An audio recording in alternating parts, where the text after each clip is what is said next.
Okay, so E3 Day Zero. Microsoft and Sony had the press conferences. So I just kind of want to touch on the highlights. I don't want to go through the whole thing. I mean, there's articles for that. But the things that I find the most interesting, Halo 5 looks great.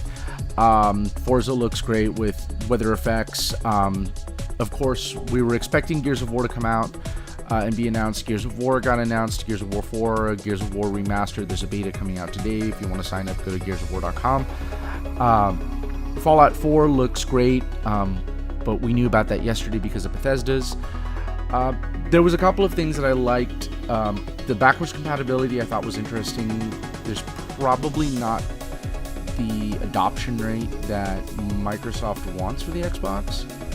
So I think it's a smart move to say that you can bring part of your library.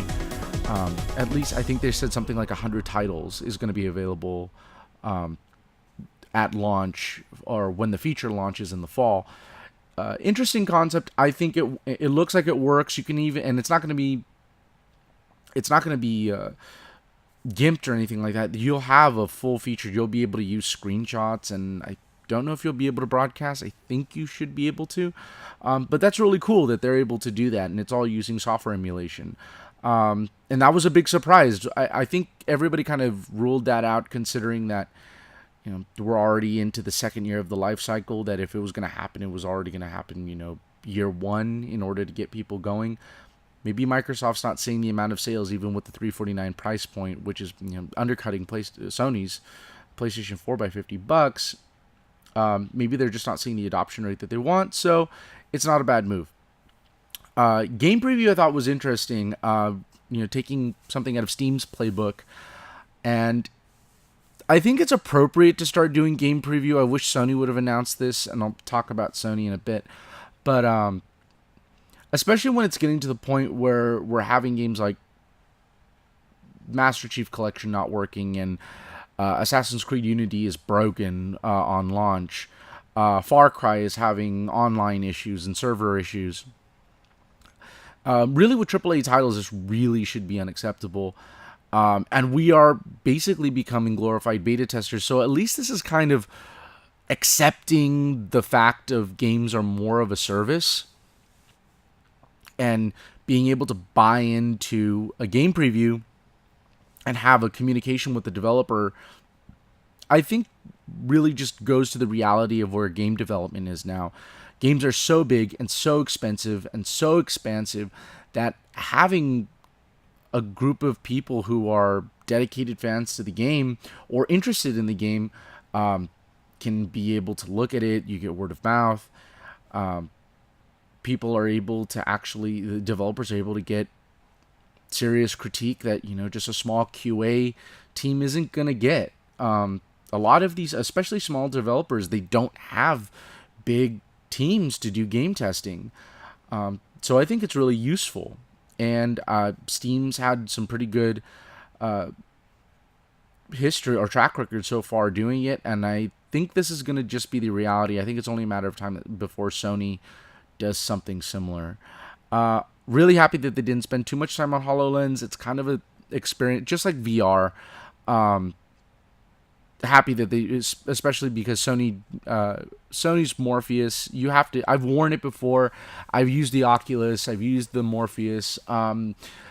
It doesn't make any sense to just keep describing. You really have to try it in order to really grasp what it is and why it's important. Not until you're moving your head around like this and you're moving one-to-one. That's when you get it. Otherwise, just showing, hey, we have virtual reality, it's not compelling. So showing HoloLens and being able to see what somebody was looking at, I think that was good. The fact that they only spent a couple minutes on it, wise. I think that's something where people really have to just get their heads, they have to put it on their heads and try it out. But it's cool. I mean, Minecraft is a new property that they just bought from Mojang was it last year or 2 years ago? So it's smart to use that. It doesn't look like it was too graphically intensive. I can't imagine what you're going to be able to pull off, at least with the first gen of that hardware, because it is standalone and it's working in conjunction with the system. So that'll be interesting. Tomb Raider looks great, and I I like that the look of it, and there seems to be a theme this year with female protagonists in games. And I think it's good. I think it's about time that we actually see a little bit more diversity, and rather than, white buff males as the game protagonists, and having more females is a great start. Tomb Raider's doing it. Sony starting it with Horizon Zero Dawn, Guerrilla's new thing, but we'll mention that right now. Something that out of left field, Rare Replay. Basically, what this is 30 for $30. You get 30 rare games, and from Perfect Dark Zero to Cameo to Battletoads, to games that are on the Spectrum ZX. It looks really good. I think that's a great idea to do something with Rare that isn't a Kinect game. I think that studio's been grossly underused for quite a long time, and there's a lot of talent, and they've had a lot of talent leave because of Microsoft just putting them in the Kinect sphere. And this new Pirate game that is coming out, I think that it's good to see that their talents are finally being put to use, as opposed to just a bunch of Kinect games. And Kinect was nowhere to be seen, so I think that it's probably it's going to be downplayed. They've tried Kinect. Kinect might be used in HoloLens, but it doesn't look like it's going to go anywhere, at least for the foreseeable future. Now, what they didn't mention, and I thought was a good move on them, is that there's Windows 10 integration for in-game streaming that's going to be launched relatively soon. And there's also a new interface, a completely new interface that doesn't use tiles or anything like that. A couple of media outlets have already posted up screenshots of it, so you can just look up Xbox new interface, and it looks good. But I thought it was wise that they didn't bring it up in the press conference. They've done it before, especially the new Xbox experience when they did that with the Xbox 360. I thought it was wise that they didn't do that. I think just for a matter of pacing, it really felt like it was 90 minutes for the Microsoft conference, but it went a really fast clip. So Microsoft had a really strong showing. It was game after game after game. And a good chunk of the games that they were showing are coming out this year. Forza's coming out in September. Halo's coming out this year. Fallout's coming out this year. Rare Replay comes out in August 4th. Gears of War Remastered comes out at the end of August. They have a beta coming out starting today. So there was a lot going on this year. And then Gears, they were able to tease Gears 4 that comes out holiday of next year. Now, Sony, on the other hand, Sony had a lot more surprises. The Last Guardian finally getting a date of 2016. Happy that it at least got a date. This game's been in development hell for a while. So it's happy to see where it was going, and it looked gorgeous. It looked really good. It looked like something that's not around. I would put it, if you've played Eco or Shadow of the Colossus, you automatically know the aesthetic of what they were going for. Me, for instance, I'm a big fan of those games. I'm a big fan of Journey. It's refreshing to see games where you're not running around shooting something. There's plenty of other games that do that. So having something where you're not doing that was really, really cool. And it just looked gorgeous. Guerrilla, famous for the Killzone series, and I actually like the Killzone series, especially where it was going with Shadowfall. I mean, they were trying to be more ambitious, and they weren't completely successful, but I really appreciate that they're trying, and they're doing, their storytelling has gotten noticeably better and better with each installment.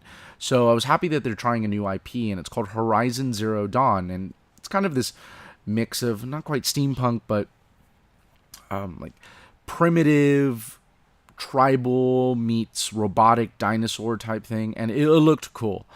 I think that it's a third-person action game. Guerrilla's usually been doing first-person shooters. They've basically been doing Killzone, so I think it's a good move for them. It looks really, really good. Again, another female protagonist. I really like this trend this year that we're getting female protagonists. No Man's Sky got demoed again.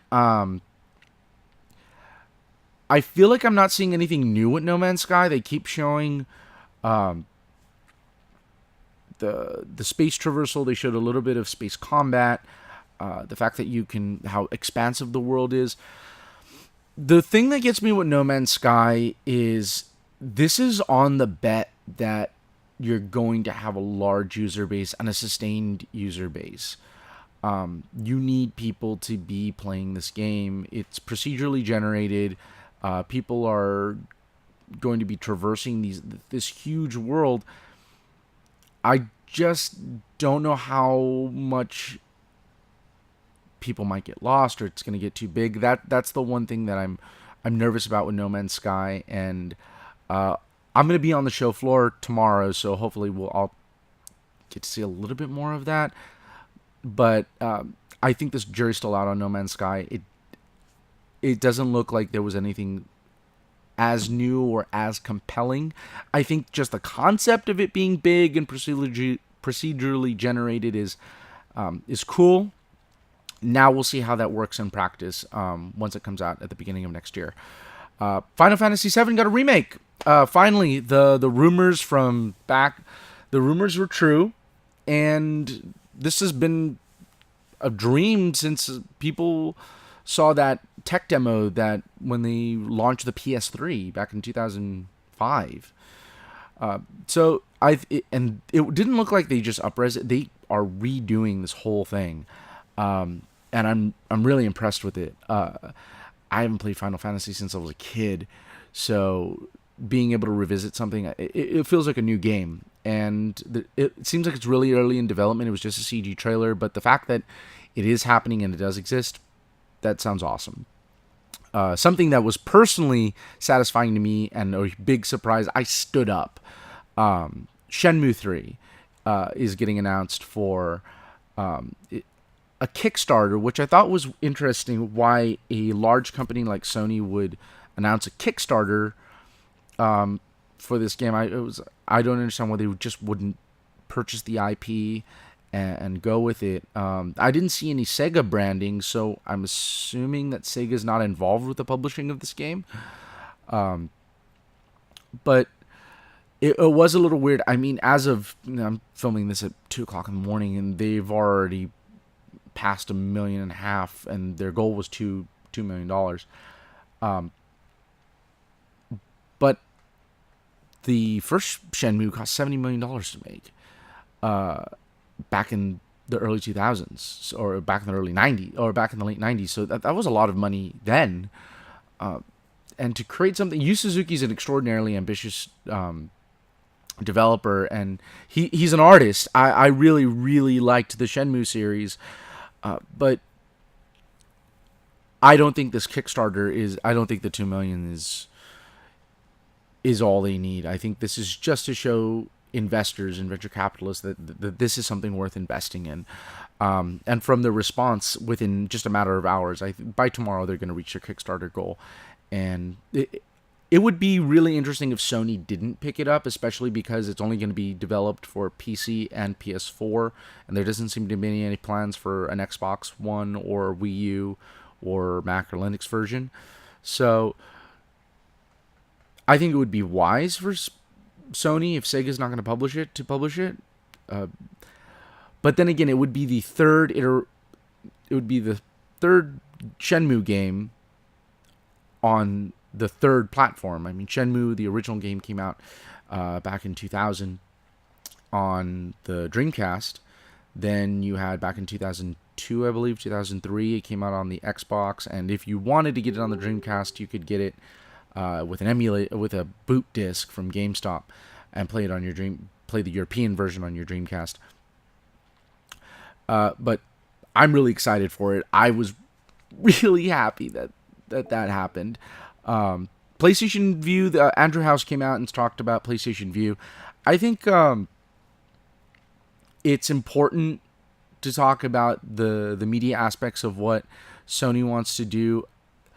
Microsoft wanted to do this, but I think that their approach was a little ham-fisted just because of the fact that they didn't have the content agreements at the time, so they just said, oh, we're going to put an HDMI port in the back and you'll just pass through your cable box.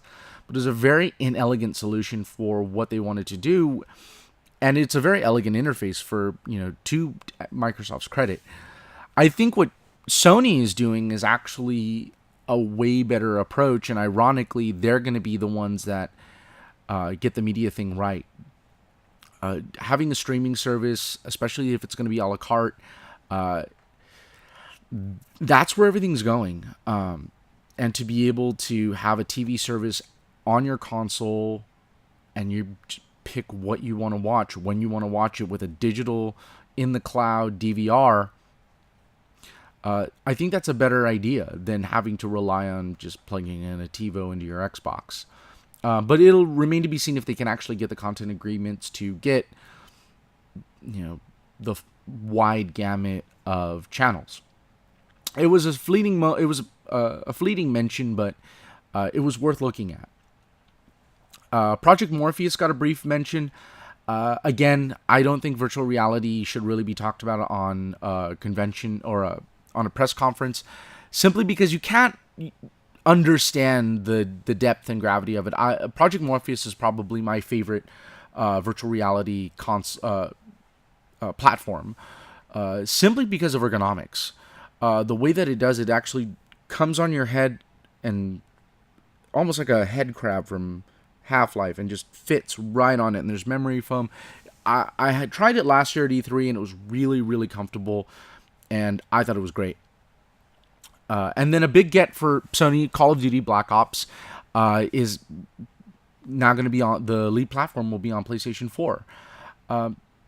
Interesting though, the traversal in Black Ops 3 seems a lot like Titanfall. There was a lot of wall running, a lot of rocket boosting. There was different abilities and perks, and it looks like you can add buffs to your weapons and arsenal.